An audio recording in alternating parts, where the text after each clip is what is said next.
I am sitting here with Craig Morgan. My name is Bree, and Craig, I just have to know something. You have been doing every job I think imaginable. You started out, you did the military, you were in the Army, served our country for years. You're also a security guard to support your family. How did you transition between being in the military to going into country music?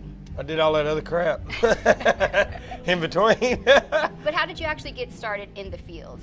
In the music?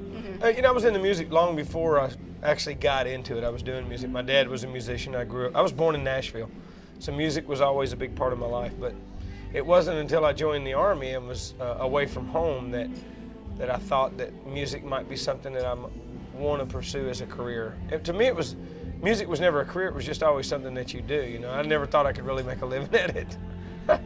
Are you still in the active duty? No. You're not in active. If No. they asked you to serve again, would you? It depends on what they would want me to do. We've talked about it off and on for a while. It'd be hard to serve and not be able to go over in Iraq or Afghanistan and serve. So that would be kind of tough. And I like in talking with the Army recruiting and stuff lately, they want me to do some stuff to help them with Army recruiting, speaking and various engagements like that. But I just don't know if I'm cut out to do that as much as, I'd love to do that, but I think I would rather do my time over there if I were going to go back in. You do a lot of USO stuff, though, to support yourself. Absolutely.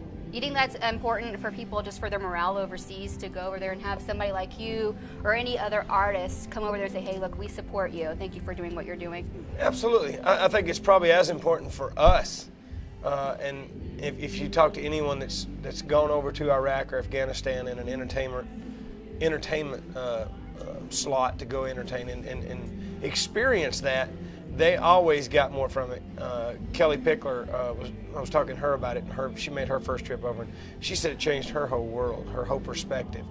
And I think it will do that for anyone. So it's obviously important for them, for the soldiers. I think it's important that we show them how much we support them and what they're doing. But it's just important for me personally to do it for the great deal of appreciation that I think we gain by going.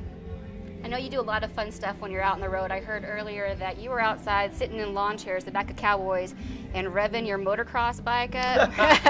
Tell us about you getting hurt. I heard you hurt your leg. I broke my leg. I got a couple metal plates and like 6 screws in this leg. You were constantly getting hurt. Well, not a lot. This leg, I have a torn MCL and ACL right now. I'll get it fixed after race season's over. We still have 2 more races left this year, so. Did you watch Celebrity Apprentice? No, all the guys on the bus watch it at home, though. Trace Adkins was talking about how he always is performing hurt, and the Backstreet Boys wouldn't even perform. Like if they were hurt, you would have to watch. Yeah, I actually, after I broke my leg, about 2 weeks after surgery, I wasn't supposed to walk on it for about 12 weeks, and 2 weeks after surgery, I was on stage performing. Now I wasn't running around. I sat on a stool. I crutched up to a stool, but thank God the fans, still came. What is your favorite song to perform out there? I know you have Redneck Yacht Club, your new International Harvester, where people are telling you to come stutter to them. Yeah. What's your favorite one out there to get the crowd all wrapped up? Either one. We open our show with a big hit single called A Little Bit of Life. And then we have so many songs, it's pretty hard to believe, actually, for me. It just seems weird that we've had so many hits. So any one of the songs that have been on radio that were a hit is always fun to do. I think in particular the up-tempo stuff, especially Redneck Yacht Club, International Harvester, I Got You, A Little Bit of Life, all of those songs were very neat songs at a time in our career. So.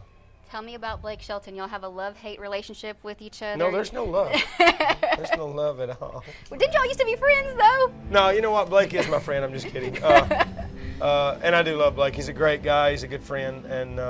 And I don't hate nothing about him except his hair. His hair. The fact that he had that mullet. And he's finally gotten rid of the mullet, and he's doing everything. The only difference between his hair and mine now is the fact that mine is lighter. And I wouldn't be surprised if in the very near future he doesn't lighten it. He's been doing everything he can to make it look like mine.